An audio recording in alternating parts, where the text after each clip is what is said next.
Most people think losing everything happens in a single moment, a scandal, a lawsuit, a betrayal. But the truth is, you lose everything twice. First, you lose your status, and then you lose the way people look at you. That afternoon, no one looked twice at the man standing beside the lottery stand. $3, lucky tickets! The vendor's voice bounced through the street while expensive shoes stepped around him like he was part of the sidewalk. His jacket was worn. His shoes had seen too many winters. His beard was trimmed but uneven. He didn't ask for money. He didn't lower his head. He just stood there, watching. Across the sidewalk, Alejandra adjusted the strap of her handbag. She had grown up in rooms where men discussed numbers instead of feelings, where approval came with conditions, where love was often mistaken for advantage, and across from her stood Paul. Perfect suit, perfect smile, perfect confidence. "You're embarrassing yourself," Paul said calmly. "Your father is going to hear about this." Alejandra exhaled slowly. "About what?" "About you pretending you don't still need me." The words hit harder than she expected, and that's when she saw him. The man near the lottery stand. A reckless idea formed in her mind. She walked toward him. "That sounds wonderful," she said loudly to the vendor. "I'd love a ticket." Then she lowered her voice. "Pretend to be my boyfriend." The man blinked once. "Miss, what's wrong?" She didn't answer. She looped her arm through his. "I'm with my boyfriend," she announced. Paul stared. "You're joking." She didn't move. Paul looked the man up and down. "He's a beggar," he said flatly. "Dirty." The insult lingered in the air, but the man didn't react. Not anger, not shame, just stillness. "Leave me alone, Paul," Alejandra said. Paul stepped closer. "You're hurt. That's why you're doing this." She smiled faintly. "Repeat that every day so your ego believes it." Paul's gaze shifted back to the man. "You wouldn't dare bring him to your father's meeting." Alejandra held his stare. "Watch me." Paul grabbed her wrist. Before she could pull away, the man stepped forward. "She said no," he said calmly. Paul smirked. "She's using you." "And if she is?" The man replied evenly. "I don't mind." Paul scoffed. "Go collect bottles." The man tilted his head slightly. "I've been disrespected before," he said. "It's not new." Something about the way he spoke unsettled Paul. It wasn't defensive, it was experienced. Alejandra studied him more carefully now. "You don't sound like someone from the streets," she said quietly. "I received an education," he replied. 3 words, no explanation. She hesitated. Then she made a decision. "I have a business meeting with my father and with Paul. I don't want my father thinking I can't stand without him." The man watched her carefully. "Wouldn't it be easier to tell him the truth?" "My father listens to numbers," she said, "not feelings." She swallowed. "I'll pay you. $1,000. He looked at her. "If I'm walking into humiliation," he said calmly, "make it 2. Not desperation, negotiation." "Fine," she said. And just like that, a lie began. The suit store was quiet and cool. Alejandra moved quickly, giving instructions. Navy, classic, clean. When the man stepped out wearing the suit, something shifted. He didn't look like a beggar pretending to belong. He looked like someone returning to a place he once owned. "You clean up well," she said. "Clothes don't change a man," he replied. "No," she said softly, "but they change how people treat him." On the drive to the restaurant, she asked, "You're not nervous?" "No." "Why?" "I'm not the one pretending." She glanced at him. "What does that mean?" "It means I don't need to convince anyone of who I am." She didn't understand that yet. Don Eduardo was already seated when they arrived. Silver hair, sharp eyes. "Alejandra," his gaze shifted to the man. "And this is?" "Jose Daniel," she said smoothly, "my boyfriend." Paul was there too, watching, smiling. "I heard you left me for ambition," Paul said lightly. Jose said nothing. Eduardo folded his hands. "I'm considering acquiring 40 hectares in Puerto Seco, $5 million, warehouses, 2 development phases." Paul leaned forward. "Logistics demand is rising. With 70% occupancy, debt services itself." Damaris, Paul's fiancé and financial analyst, nodded. "If anchor leases are secured before construction, risk lowers significantly." Eduardo turned toward Jose. "And what do you think?" Alejandra's pulse quickened. Jose rested his hands calmly on the table. "The location is strong," he said evenly. "The model is efficient." Paul smirked. "That's what we said." Jose nodded. "Yes, but what's the contingency plan?" The room quieted. "What if occupancy stalls?" Jose continued. "What if credit tightens? What if borrowing costs rise?" Paul leaned back. "We adjust cash flow." "And if the money were entirely yours?" Jose asked. Eduardo's eyes sharpened. "I would acquire 20 hectares first," Jose said. "Develop phase 1. Let it generate stable cash flow. Only then purchase the remaining 20. "That delays growth," Paul said. "It halves exposure," Jose replied. He paused. "Rapid expansion isn't the danger. Unsustainable expansion is." Damaris studied him. "That's an operating cash flow strategy." "Yes," Eduardo leaned back slowly. "That's how I built this company," he said quietly. Paul's jaw tightened. Eduardo looked at Jose. "Would you consider working with me?" Alejandra froze. Jose held Eduardo's gaze. "I'm honored," he said, "but I must decline." Silence. Paul almost smiled. Eduardo tilted his head. "Why?" "I'm not in a position to commit long term, but I'll gladly advise on this project." Eduardo nodded slowly. "That says a lot about you." Paul felt control slipping. After the meeting, Alejandra handed Jose the envelope. 2,000. He accepted it. "Who are you?" she asked softly. "A man paying off a debt." "What debt?" "One that wasn't mine." She stared at him. "You lost something." "Yes." "What?" "A company, a reputation." She swallowed. "You were cleared in court." "You investigated." "Yes." He looked at her. "Disappearing is easier than explaining." "You took the blame for someone," she whispered. He didn't answer, but silence confirmed it. "You're not a beggar," she said. "Today I am." Before she could respond, Paul was already on the phone. "Sir," Paul told Eduardo, "you should know who that man really is." Later that night on a quiet bridge, Paul handed Eduardo a folder. Jose Daniel Jimenez, founder of Capitan Inversiones, disgraced. Fraud investigation. Eduardo flipped the pages. "Charges dismissed," he read. Paul frowned. "He ruined investors." "Or protected someone," Eduardo replied calmly. The wind moved across the bridge. "A man who takes responsibility," Eduardo said slowly, "is not a beggar." The next day, Alejandra confronted Jose. "Why didn't you tell me?" "You wanted a beggar," he said gently. "That's what I was. You should have trusted me. We come from different worlds." "The court cleared you." "Yes." "Then fight for what you lost." He shook his head. "Not everything needs to be reclaimed loudly." "Work for my father." He looked at her carefully. "Why help me?" "Because you helped me see something." "What?" "That resentment destroys faster than bankruptcy."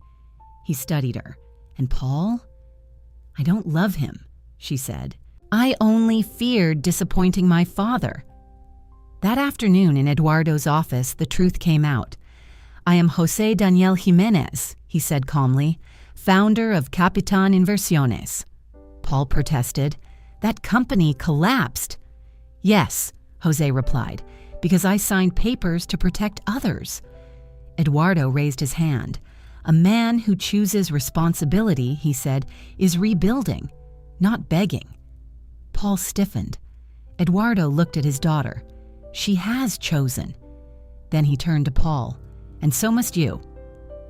The message was clear. Respect or leave. Weeks later, Jose walked out of an office building. Alejandra waited outside. "How did it go?" she asked. "They accepted me," he said. She smiled. "So you're not a beggar anymore." He shook his head gently. "Don't say that. That's how we met." He looked at her. "For me, meeting you was like starting over." She slipped her hand into his.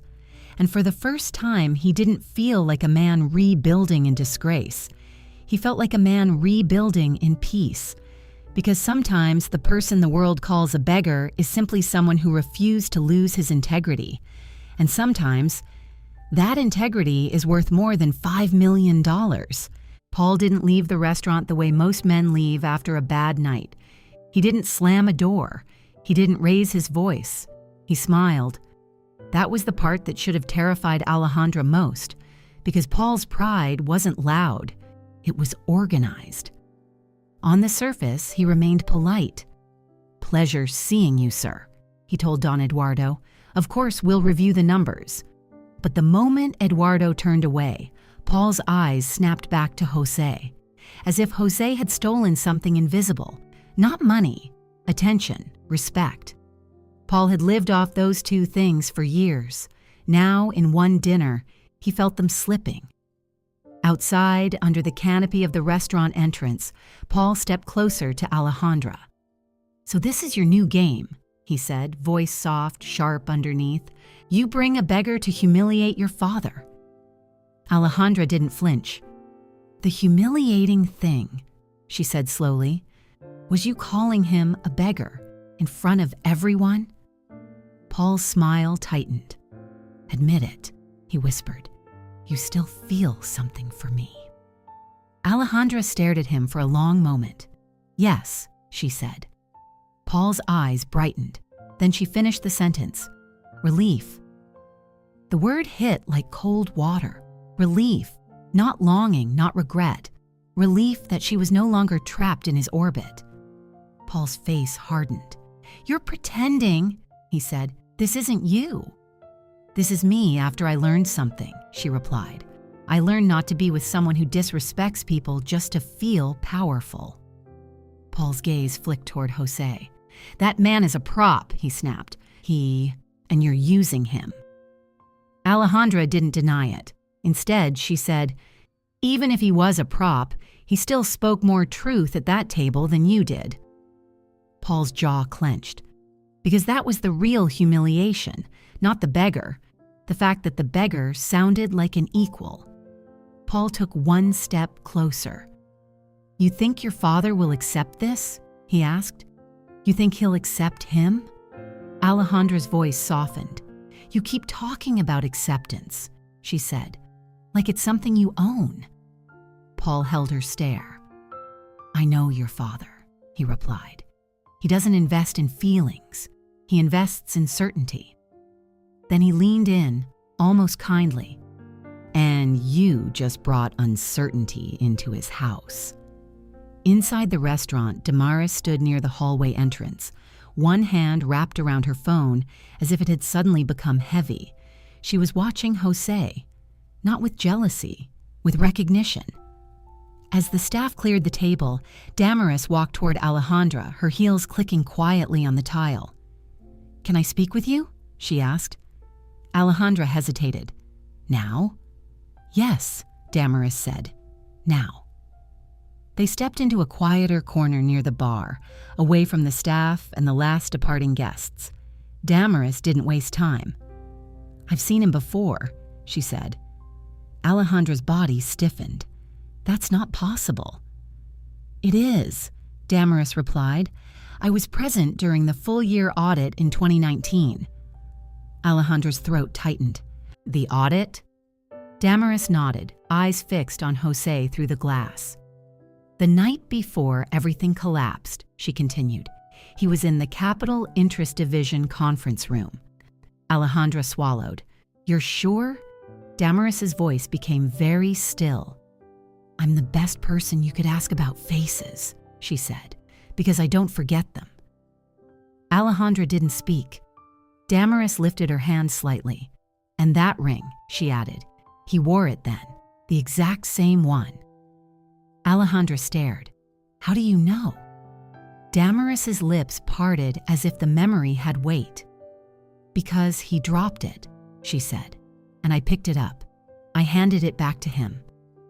Alejandra's heart began to beat faster. "That doesn't mean, it means he's not a beggar," Damaris said quietly. Alejandra glanced toward Jose. He was standing alone near the entrance now, jacket buttoned, calm, patient, as if he had done this before. Damaris lowered her voice. "So what is he doing with you?" she asked. "Why is he here?" Alejandra's voice came out thin. "I hired him," she admitted, "to pretend." Damaris stared at her. "You hired him," she repeated, "and you don't know who he is." Alejandra forced herself to stay steady. "He doesn't want trouble," she said. Damaris's eyes sharpened. "Trouble?" she whispered. "He made Don Eduardo listen to him like an equal." Alejandra's mouth went dry. Damaris stepped closer. "He's hiding," she said, "not from poverty, from something else." Alejandra's stomach tightened. "From what?" Damaris exhaled through her nose. "From the people who destroyed him," she said. Alejandra turned slowly to look at Jose, and for the first time, she didn't see a beggar in a borrowed suit. She saw a man carrying a past that didn't fit his present. Minutes later, Alejandra found Jose near the curb. The city lights reflected faintly in the restaurant's glass doors behind them. She handed him the envelope again, as if repeating the exchange might force reality to make sense. 2,000, she said. He accepted it without checking. Then she asked the question again, but this time, she didn't sound curious. She sounded careful. "Who are you?" Jose's gaze remained calm. "Who I am doesn't matter," he said. "That's not true," she replied. "A beggar doesn't speak like you spoke." Jose didn't argue. He just looked at her for a long moment. Then he said, "I am paying off a heavy debt." "With your life?" Alejandra asked. He nodded once. Alejandra felt cold. "What does that mean?" "It means," Jose said softly, "I lost everything because I protected the wrong people." Alejandra's breath caught. "You were cleared," she said quickly. The court cleared my name," Jose replied. "Not my life." A silence fell between them. Alejandra swallowed. "Damaris recognized you," she admitted, "from the 2019 audit." Jose's eyes flickered. Not fear, not anger, just acceptance. "She remembers faces," he said. "She remembers your ring," Alejandra insisted. "So stop doing this. Stop pretending." Jose's voice stayed gentle. "You wanted a beggar," he said. "So today I'm a beggar." Alejandra felt frustration rise. "Why are you doing this?" she asked. Jose looked past her toward the street. "Because some people don't deserve to know I'm still alive," he said. The sentence landed like a warning. Alejandra's throat tightened. "You're in danger." Jose didn't deny it. Instead, he said, "You should be careful too." "Me?" she asked. "Why me?" Jose looked at her again. "Because you trust the wrong man," he said softly. Alejandra's eyes widened. "Paul?" Jose didn't answer, but he didn't need to. Alejandra's phone vibrated again. "Paul." She didn't pick up. Jose leaned slightly forward. "One more thing," he said, voice low, steady. "Don't fixate on him." Alejandra stared. "Why are you saying that?" "Because resentment is easy," Jose replied, "and it will ruin you faster than any man." He stepped back, and just before he turned away, he added, "Take care of your father, and take care of the people you trust." Then he walked into the night. Paul didn't wait long. He called someone who owed him favors, someone who still had access, someone who still liked the sound of Paul's confidence. By midnight, Paul had a name, a full name, Jose Daniel Jimenez. And by 1 in the morning, Paul had something even more valuable than a name, a story, a scandal, a fall. He drove out to the bridge just outside the city, where the road was quieter and the streetlights were sparse. He called Don Eduardo. "Sir," Paul said carefully, "I'm sorry to bother you this late." Eduardo's voice was calm but not pleased. "This better matter." "It does," Paul replied. "Your daughter could be in danger, and you need to know who the man she brought to dinner really is." A pause. "What are you talking about?" "Come to the bridge," Paul said. "I'll show you everything." The wind was stronger on the bridge. Eduardo stood with his coat buttoned, looking out over the dark water. Paul arrived with a folder tucked under his arm like a weapon. He opened it slowly, almost enjoying the moment. "Jose Daniel Jimenez," Paul said, "founder of Capitan Inversiones." Eduardo's eyes narrowed. That company vanished. "After the audit," Paul added, "after the fraud, after the headlines." Eduardo flipped the pages, photos, articles, court filings. Then he stopped. His finger rested on one line, "Charges dismissed." Paul's confidence wavered for half a second. "That doesn't erase what happened," Paul insisted. "Investors lost money." Eduardo didn't look up. "Or someone took the blame," Eduardo said quietly. Paul froze. "What?" Eduardo closed the folder slowly. Then he looked at Paul the way he looked at risk, not emotional, analytical. "A man who chooses responsibility," Eduardo said, "is not a beggar." Paul's throat tightened. "Sir, he's manipulating your daughter." Eduardo's eyes remained steady. "No," he said, "you are." The wind moved across the bridge, and Paul realized something too late. He hadn't just tried to expose Jose. He had exposed himself. The next morning did not feel normal. Alejandra barely slept. Her father had sent only one message: "Lunch at the house, both of you." No emojis, no explanation, just certainty. Jose arrived exactly on time, not early, not late. He wore the same navy suit, the same ring. But today, there was no pretending. Alejandra opened the door before he knocked. "You don't have to do this," she said quietly. "I know," he replied. "Paul told my father everything. I assumed he would." She searched his face for fear. There was none. "Why are you so calm?"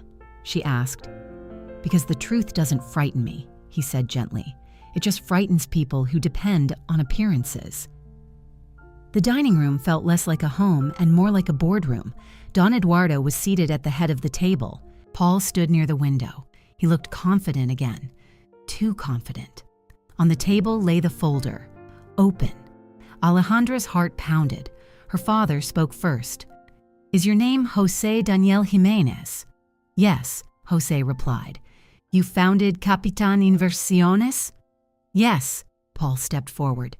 "And he destroyed it," Paul said quickly, "through fraud and reckless signing." Jose didn't interrupt. Eduardo's eyes remained fixed on him. "Did you sign documents that led to financial loss?" "Yes." Alejandra felt her stomach drop. Paul almost smiled. "And were you cleared by the court?" "Yes." Silence filled the room. Eduardo leaned back slowly. "Why did you sign?" Jose did not hesitate. "Because someone else would have gone to prison." Paul blinked. Eduardo's gaze sharpened. "Who?" Jose shook his head. "It doesn't matter. It matters to me," Eduardo said evenly. Jose inhaled slowly. "My partners manipulated the audit. The signatures would have exposed more than financial wrongdoing. They would have exposed people who were not directly responsible." Paul scoffed. "That's convenient." Jose looked at him calmly. "I signed because I could survive disgrace," he said. "Some of them could not survive prison." Alejandra's eyes filled, but she stayed silent. Eduardo studied him carefully. "You lost everything." "Yes." "Friends?" "Yes." "Family?" "Yes." "Your wife?" A pause. Yes. Paul crossed his arms. So now you play martyr. Jose's voice stayed level. No, I play responsible. The air tightened. Eduardo folded his hands. A responsible man, he said slowly, does not hide forever. Jose nodded. I'm not hiding, he replied. I'm rebuilding quietly. Paul let out a short laugh. Rebuilding as what? A beggar? Jose met his eyes. As someone who doesn't owe anyone false loyalty anymore. That was the moment something shifted. Not loudly, not dramatically, but decisively. Eduardo turned toward Paul. You brought me this folder as a warning, he said. Yes, sir. And what exactly were you warning me about? That he's dangerous, Paul insisted. That he ruins companies. Eduardo's eyes hardened slightly. Or that he exposes weaknesses, he said quietly. Paul's jaw tightened. Eduardo turned back to Jose. If I give you access to my company's books, he said calmly, what will I find? The truth, Jose answered. And if the truth is unpleasant, then it's useful. Eduardo studied him for several seconds, long enough for Paul's confidence to begin dissolving. Finally, Eduardo stood. We're going to test something, he said. Paul straightened. Eduardo continued. I want you to review our upcoming acquisition proposal, independently, no discussion with Paul, no influence from my daughter. Paul's face changed. Sir, that's unnecessary. Eduardo ignored him. You will return tomorrow with your assessment, Eduardo told Jose. If you're wrong, you walk away. If you're right... He let the sentence hang. Jose nodded. That's fair. Paul stepped forward quickly. Sir, with respect... Eduardo raised his hand. My daughter has already made her decision, he said calmly. Now I will make mine. The room fell silent. Paul realized he was no longer in control. Not of the meeting, not of the narrative, and perhaps not of his future with Eduardo's company. The following day, Jose sat alone in a small office Eduardo had assigned him temporarily. He reviewed every line item, every projection, every assumption. He didn't look for ways to impress. He looked for risk, and he found it. Hidden in optimism, buried in assumptions about credit conditions, overstated tenant demand projections, he documented everything, calmly, precisely. When he returned to Eduardo's office the next morning, Paul was already there, watching. Eduardo gestured for Jose to begin. The project is viable, Jose said, but only under revised conditions. Paul's lips tightened. Which are? Phase 1 only, Jose said. Pre-signed leases covering at least 50% of projected occupancy before breaking ground. Conservative financing assumptions. No reliance on speculative appreciation. Eduardo leaned forward. And if we proceed as originally structured. Jose met his gaze. Then you expose the company to liquidity strain within 18 months if macro conditions shift. Paul interrupted. That's alarmist. Jose turned to him calmly. It's protective. Eduardo looked between them. Then he turned to Paul. Did you model downside scenarios? Paul hesitated. We assumed stable demand. Eduardo's voice remained even. Assumptions are not models. Silence. Then Eduardo stood. Effective immediately, he said calmly, we will restructure the proposal under Jose's recommendations. Paul stiffened.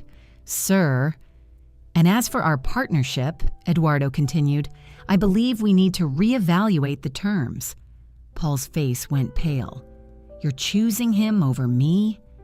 Eduardo's voice stayed steady. I'm choosing prudence. Paul looked at Alejandra, then at Jose, and for the first time since the lottery stand, he had nothing to say. Weeks later, Jose stepped out of the building where Eduardo's company was headquartered, not as a beggar, not as a martyr, but as a consultant, a man rebuilding. Alejandra was waiting by the entrance. How did it go? she asked. They accepted the revised structure, he said. She smiled. So you're not a beggar anymore. He looked at her gently.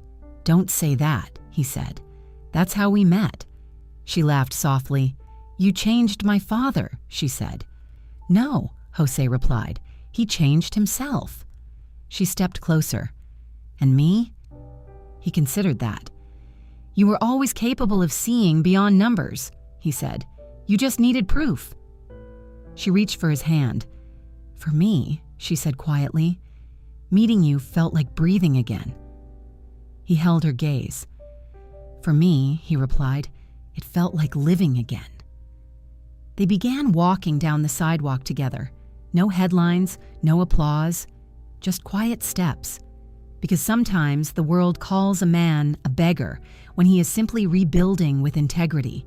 And sometimes the greatest wealth a man can lose is reputation, but the greatest wealth he can keep is responsibility. There are 3 kinds of men in the world: men who chase status, men who protect ego, and men who protect responsibility. When everything falls apart, status disappears first, ego collapses next, but responsibility, that stays. So before you judge someone by what they've lost, ask yourself what they chose to keep. Because sometimes the man everyone overlooks is the only one in the room who truly understands value. And that understanding can change a millionaire's life forever.